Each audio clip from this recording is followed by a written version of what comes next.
Hey trainers, I'm currently hiding in my closet. While researching Pokemon in this reality, I was reading the Pokedex entries and I'm terrified. Some of them are so bad, I made a top 5 list about the ones that scared me the most. Well, of course you're not scared. To you they're just games, but I actually lived with these creatures. Take number 5 for example. Yamask. Its Dex entry in Pokemon Black reads, each of them carries a mask that used to be its face when it was a human. Sometimes they look at it and cry. Now people turning into Pokemon really isn't anything new. Kadabra was once a boy with psychic powers.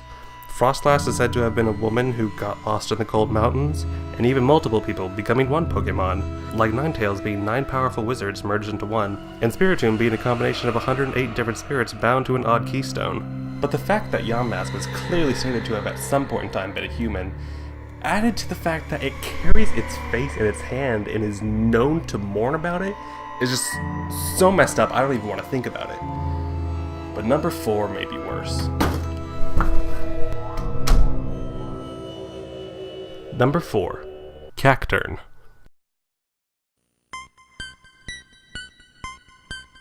If a traveler is going through a desert in the thick of night, Cacturn will follow in a ragtag group.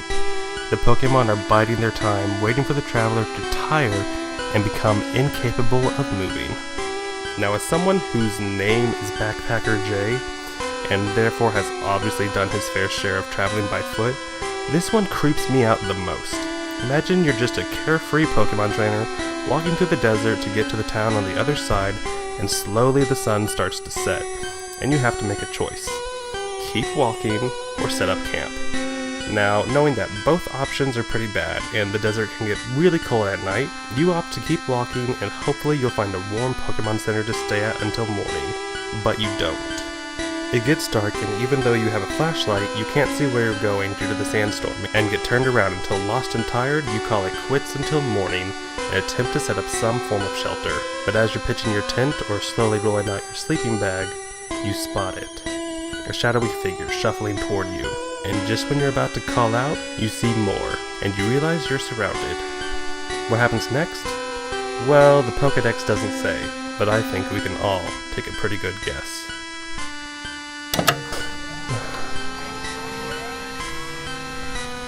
Number 3.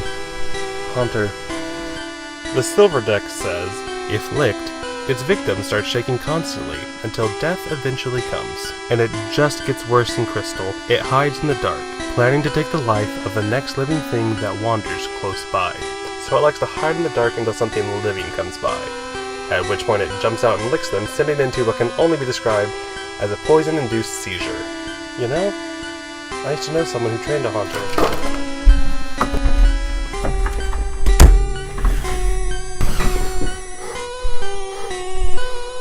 Number 2 is a bit difficult for me, as I actually trained one of these. Its evolution is one of my favorites. Number 2. Sliggoo. This Pokemon's mucus can dissolve anything. Toothless, it sprays mucus on its prey. Once they're nicely dissolved, it slurps them up. Okay, the Moon entry is a little on the tame side. I mean, it doesn't have teeth, so it dissolves its prey so it can slurp them up and eat them. Even Sliggoo gotta eat. Its Sun entry, however, is when things start to go wrong. It has trouble drawing the line between friends and food. It will calmly try to melt and eat even those it gets along well with. You know, suddenly I'm not that upset about being away from my Pokemon. But all that is nothing compared to this. Number 1. Yveltal. When its life comes to an end, it absorbs the life energy of every living thing and turns into a cocoon once more. That's right, after this Pokemon finally dies, it makes sure to take everything else with it. But what's worse is that when it does, it turns into a cocoon where it just sleeps for 1,000 years. Then, once the 1,000 years are up, it just wakes back up and can do the whole thing over again. You know, I've spent my whole life around Pokemon and never once thought about how dangerous they were. But now that I do, it just makes me want to go back and continue my journey so I can learn more about them. If you know about any more scary or dangerous Pokemon, be sure to leave them in the comments below so I can read them. And as always, I'll be back next time with more info. Or maybe not.